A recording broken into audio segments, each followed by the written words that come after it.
Hello, Mima here from Go Ask Now Academy. I hope you all are doing good. So today we will study chapter 10, which is the human eye and the colorful world. How human eye works, the functions and all, and how the colorful world looks like. So we'll deeply study these all things in this chapter.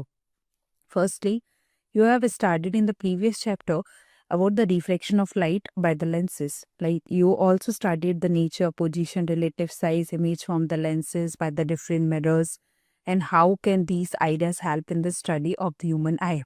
Obviously, these all things are we can see with the help of human eye only. But how actually the human eye works? What is the working procedure and all?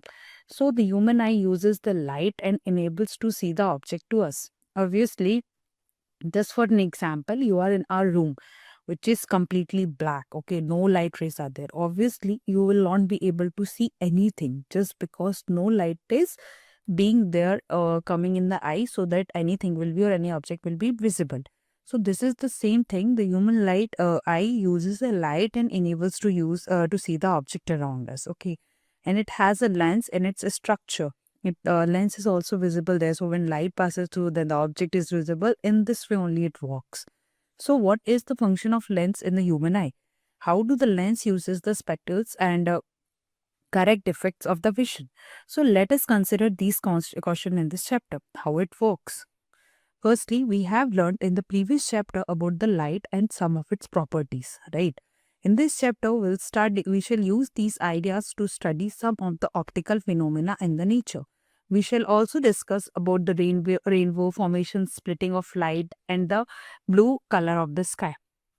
So this is all we'll study deeply in this chapter. Let us start with the most important topic, which is human eye. So, human eye is one of the most valuable and the sensitive sense organ. Okay, and it enables us to see the world and colorfuls around us. On the closing eye, on closing the eye, we can identify the objects to extend by their smell. So, it is a taste, sound, and they make by the touch. It is, however, impossible to identify the colors with while closing the eyes. So, thus, all these sense organs of the human eye is most significant one as it enables us to see the beautiful color world around us. Okay, so this is about the human eye, how it works, and like how we sense it. For the light, for the colorful things, we need a human eye. So, human eye is like a camera. Its lens system forms an image on a light sensitive screen, which is called retina. Okay, this particular thing is known as retina. The system forms an image on the light sensitive screen, which is known as retina. Light enters in the eye through the thin membrane. Okay, light is entering through the thin membrane, and then thin membrane, which is known as cornea. The retina we know, now the light is entering through the thin membrane, which is known as cornea. It forms the transparent bulge on the front surface of the eye wall as shown. Okay, so this is the cornea. Now the eyeball is approximately spherical in shape. Okay, it is like this, spherical in shape, with a diameter of about 2.3 centimeter. Most of the refraction of light rays entering the eye occurs as the outer surface of the cornea. This one, the crystalline lens merely provide the finer adjustment of the focal length to reduce to focus object at the different distance on the retina. Okay, we find the structure which is called iris and behind the cornea. Okay, this is cornea fine, but there is one structure just behind the cornea which is known as iris. An iris is the dark muscular diaphragm that controls the size of the pupil, and the pupil regulates and controls the amount of light. Here there is pupil which is just covering it with the iris, and this is only regulates and control the amount of light entering in the eye. So the eye lens forms an inverted real image of the object on the retina. The retina is a delicate membrane and having an enormous number of light sensitive cells. So the light sensitive cell get activated upon the illumination, and generate a electrical signal. So these signals are sent to the brain. Okay, once electric like signal created, it will send signal to the brain, and these signals are sent by the brain by the optic nerves, and the brain interprets the signal and finally processes the information so that we perceive the objects as they are. Once it click to the brain, then we can perceive the object, what it is, how it looks like, how what color is it. So this is how the human eye worked. So just keep in mind, this is the human eye, where we can see this is the cornea, this internal like black dark color is iris, then the pupil, aqueous humor, crystalline lens, spherical in shape. This is ciliary muscles, retina, okay, and this optic nerve from here only it sends signal to the brain, and this is a vitreous humor. So this is the structure of human eye. Now let's move forward with the second one, which is power of accommodation. So the eye lens is a composed of a fibrous jelly like a material. Okay, its curvature can be modified into some extent by the ciliary muscles. Now, the change in the curvature of eye lens can thus change its focal length. Obviously, when we change the curvature, obviously there will be the change in its focal length as well. So, when the muscles are relaxed, what is happening is, while the muscles are relaxed, the lens becomes thin, okay, and thus its focal length increases. As it is becoming thin, then the focal length will increase, and this enables us to see the distinct objects clearly. When you are looking the object closer to the eye, the ciliary muscles contract, and this increases the curvature of the eye lens. So the eye lens then becomes thicker. Consequently, the focal length will increase. Here it was thin. Now here it has become thicker. So the eye lens, consequently, the focal length of the eye lens will decrease, and this enables us to see the nearby object very clearly. So this is how it works when it is thinner or when it is thicker. Now, the ability of the eye lens to adjust its focal length is known as accommodation. Okay, accommodation means the ability of an eye lens to adjust the focal length. Here it is adjusting the focal length, which is known as accommodation. However, the focal length of the eye lens cannot decrease below in a certain minimum limit. Try to read a printed page where the holding it's very close to your eyes. Okay, and you may see the image is being blurred or the field strain in the eye. So to see an object comfortably distributed, you must hold it in a particular distance. It should be like 25 centimeter from the eyes. Then the minimum distance at which object cannot be seen distinctly without strain is called the least distance of the distinct vision, and it is also called the near point of the eye. For a young adult with a normal vision, the near point is about 25 centimeter. The farthest point up to which I can see clearly is up to the far point of the eye. So it is infinitely for the normal eye. You may note that normal eye can see objects clearly between 25 centimeter to infinity. Now, sometimes the crystalline lens of the people and the old age becomes milky and cloudy. This condition is known as cataract. Okay, and this causes a partial or a complete loss of vision, and it is possible to restore the vision through the cataract surgery. This is only possible with the surgery. Now, this was about the accommodation.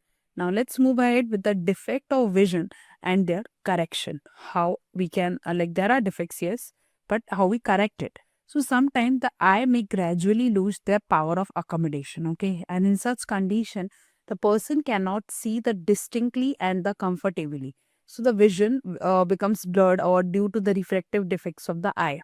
Means things are not clearly visible. At that time, we can conclude that there is some defect. So there are mainly three common refractive defects of the vision.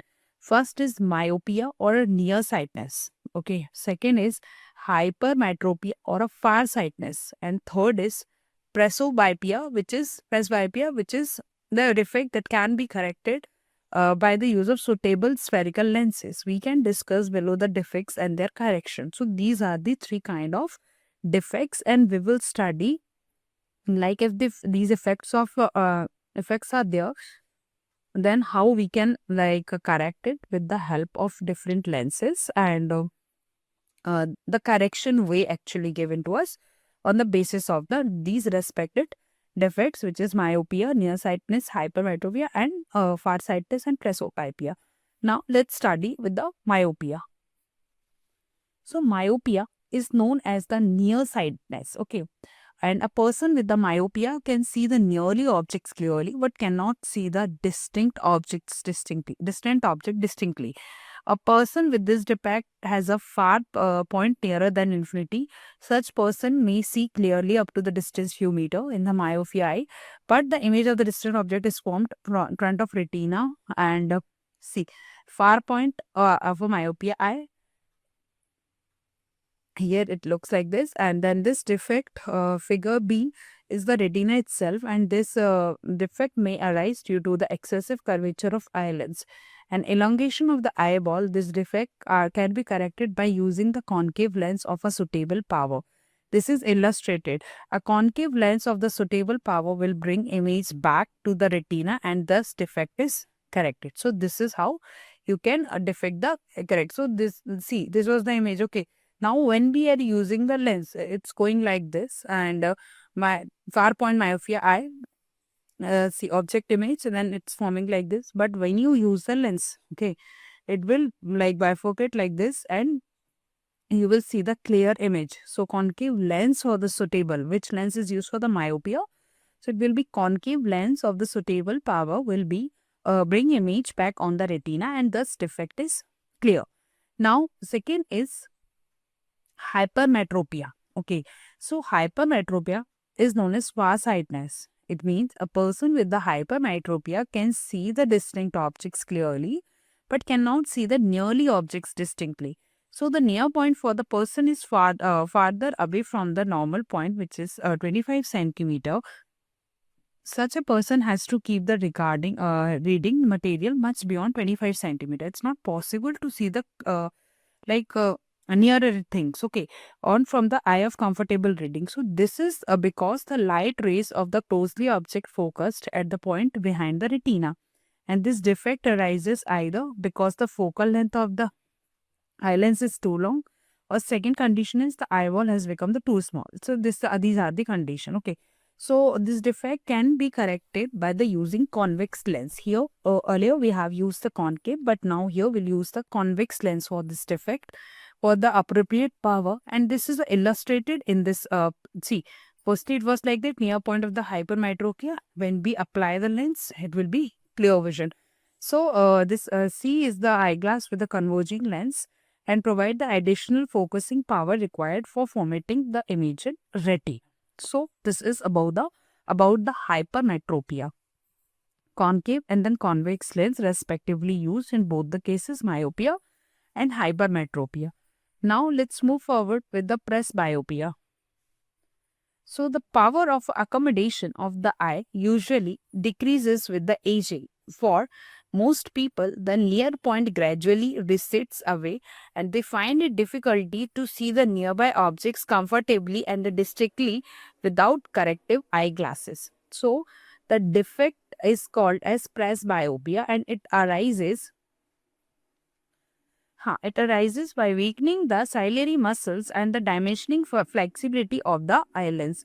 So sometimes a person may suffer from both myopia and hypermetropia. Such people often require a bifocal lenses. Okay, obviously both kind of lenses will be needed if any person is suffering from both the defects.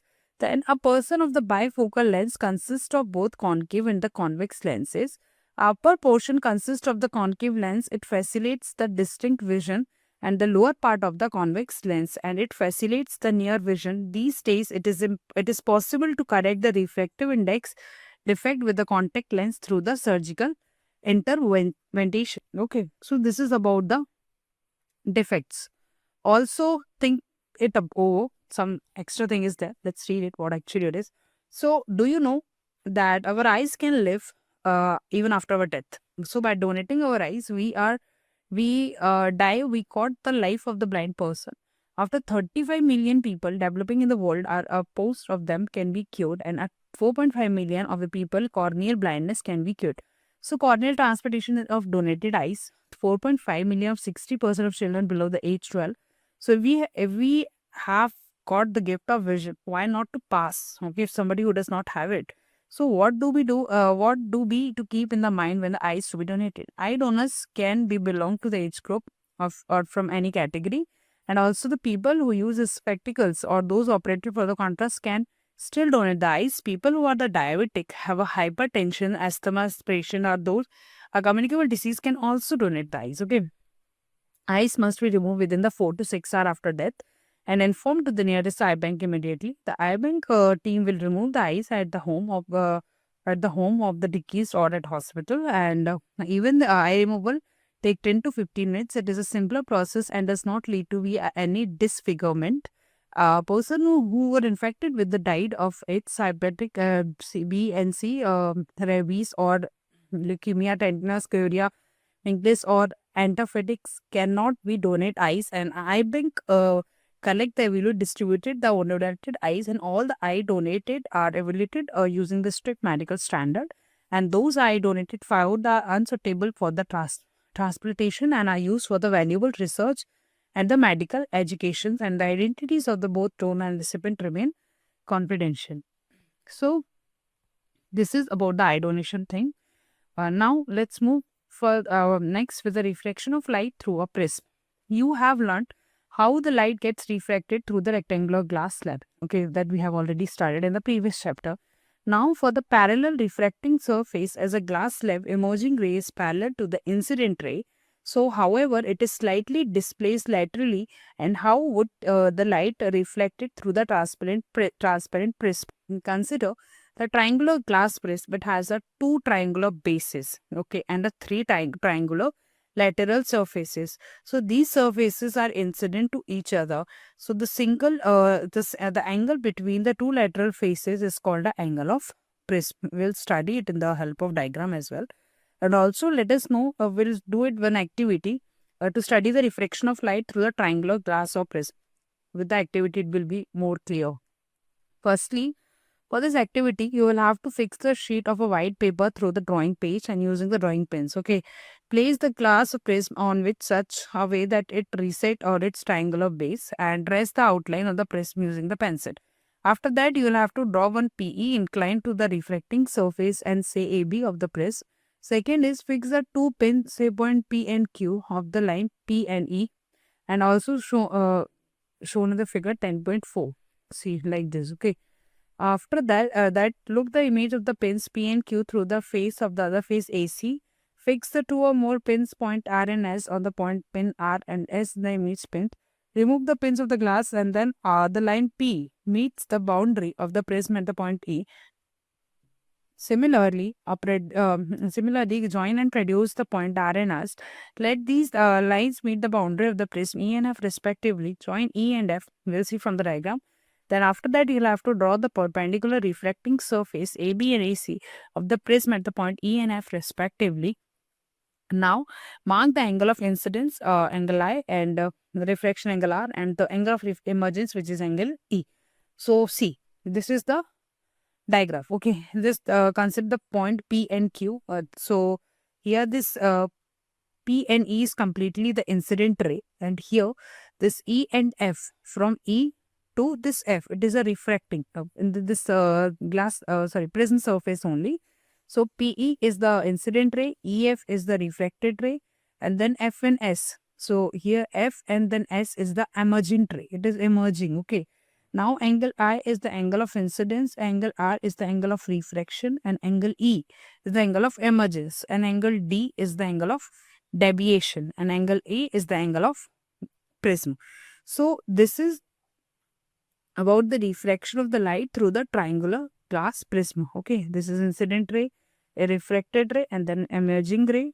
Angle of incidence is I, deviation is D, and angle of incidence is I, and angle of refraction is R, and angle of emergence is E. Now, here the PE is the incident ray. Okay, we know that. And EF is the refracted ray, and F and S, this FS is the emergent ray. You may note that the ray of the light is entering from air to the glass first surface, which is AB. Okay. then the right ray of a refraction has bent towards the normal. So at the second surface, which is like this AC, the light ray has entered from the glass to air. Hence, it has been bent from the normal. See, it's coming here, then it is just bending from the normal. So compare the angle of the incidence and the angle of refraction at the each refracting surface of the prism. Is this similar kind of banding that occurs with the glass slab? So the peculiar shape of the prism makes the emergent ray and bend again at the angle of direction incident ray. So the angle is called the angle of deviation. Here, this when it is happening, then this particular angle is known as angle of deviation. In this case, angle D is the angle of deviation, because you'll have to mark the deviation in the above activity and measure it. Like whatever activity you did, on the basis of that, you will have to mark the angle of deviation. So the peculiar shape of the prism emergent ray bend at an angle of direction of the incident ray. Then this particular angle is known as angle of deviation. Okay. Now, dispersion of light, white glass by the prism. So you must have seen, appreciated that specular colors in the rainbow. Okay, how could the white light of the sun gives the various color of the rainbow? Because before we keep this caution, we shall do the first go and back to the refraction light through the prism. So the inclined refracting surface through the glass prism show the exciting phenomena. And let's found it. Let's do one activity. It will be more clear to us. So firstly, what you have to do is you just take a thick sheet of a cardboard and make a small hole or a narrow slit in the middle. Okay. After that, allow the sunlight to fall in the narrow slit. That particular narrow slit allows some sunlight, and then this gives to the narrow beam of the white light. Now take the glass prism and allow the light from the split to fall on the faces. Okay, as shown in the figure, I will show you. After that, you will have to turn the prism and then slowly until the light comes out, appears on the nearby screen. And then what you will observe, you will have to find out, and the beautiful color bands will be there. See. So this is the prism, and here the white light, you just allow it. So the prism has a probably a split of the incident white light into the bent color. So this is the prism. Here the white light is entering, and note that the color appear of the two end of the color band. What sequence of the color that you have seen in the screen will be Bivgyor kind. Okay, violet, then blue, then green, then yellow, then orange, then red, like this. Okay, so the various colors will be V, violet, indigo, and then blue, then green, then yellow. Okay, so will be Bivgyor, and is shown in the acronym is Bivgyor. Will have to remember the sequence of the color. The band of the colored component light beam is called as a spectrum. This particular sequence is known as the band of the colored component or the light beam is known as a spectrum. You might not able be to see the colors separately, but yes, yet sometimes makes each color distinct from the other, and the splitting of the light to component is known as dispersion. This particular, the splitting of a light into its component or the color, this particular process is known as dispersion. Also, you have seen that the white light is dispersed into the 7 color component by the prism. So why do we get these color? Different colors of the light bend through the bend angles respect incident ray as they pass through the prism. So the red light bend at least in the violet and the most, thus they reformed emerge along with the path and thus become distinct, and it is a band of the distinct colors that we see in the spectrum. So this is how the white light is incidenting, then red light, then white, then this violet color like this. Okay, so it is a recombination of a spectrum of a white light. Now Isaac Newton, the first used the glass prism to obtain the spectrum of sunlight. Okay, and he tried to split the colors in the spectrum of white light further by using the another similar prism. However, he could not get any more colors. He then placed the second identical prism in the inverted position with respect to the first prism. Now, this is allowed all the colors of the spectrum to pass through the second prism. He found a beam of the light emerging on other side of the second prism. With the two prisms, he did the experiment. And the observation of the gave the Newton idea that the sunlight is made up of the 7 colors. And any light that gives to the spectrum similar to that sunlight is referred to as a white light. A rainbow is a natural spectrum appearing in the sky, and a rain shower. It is used as a dispersion of sunlight only. It's just because of dispersion of sunlight and by the tiny water droplets present in the atmosphere. So the rainbow is always formed in the direction of opposite to the sun. Just keep in mind. Also, the water droplet act like it's like a small prism for it, and they refract and disperse the incident sunlight that reflect the internally and finally refract it again when it comes to the raindrop. Due to the dispersion of light internal, the reflection different colors to observe the eye. Sunlight, then raindrop, and then it's dispersing. So you can see the rainbow of a sunny day when you can look at the sky through the waterfall and throw the water fountain or sun behind you. So it will be always in the opposite to the sun. Now, atmospheric refraction. What is atmospheric refraction? You might have observed that the apparent random wavering or a flickering object seen in the turbulent stream of a hot air rising out of the fire or a radiator. So the air just above to the fire becomes the hotter than the air of the further up. So the hotter air is lighter, or it is which we can say less dense than the cooler air above it, and has a refractive index slightly less than that of cooler air. So since the physical condition of the refractive medium air are not stationary, so the apparent position of the object is seen through the hot air and fluctuate. This wavering is thus an effect of atmospheric refraction. So the refraction of light by the earth atmosphere or on a small scale of a local environment, and the twinkling of the stars and such phenomena are merged in the larger scale. So let's explain like how twinkling of a star works and all. So the twinkling of a star is due to the atmospheric refraction of the straight of a starlight. The starlight on entering the earth atmosphere undergoes through the refraction and continuously become before it reaches to the earth. So the atmospheric refraction occurs in the medium, gradually changing the refractive index. And since the atmosphere bends straight line through the normal, the apparent position of the star is slightly different from its actual position, and the star appears slightly higher above than actual position. So when the viewed in the horizon, further this apparent position of the star is not in stationary. It's keep on changing. It's not on the stationary position. Okay, and keep on changing, and slightly, since the physical condition of the Earth atmosphere are not stationary, as was in the case of previous paragraph, since the stars are very distinct, they approximate with a point-sized and so a source of the light, and as the path of the ray of light coming from the star goes on the varying slightly, the apparent position of the star fluctuates. The amount of starlight entering the eye flicker, and the star sometime appears brighter and some of the other time fainter, and which is the twinkling effect. Sometime brighter, sometime fainter. So obviously this is only the effect which we can say as a twinkling effect. So why don't a planet twinkle?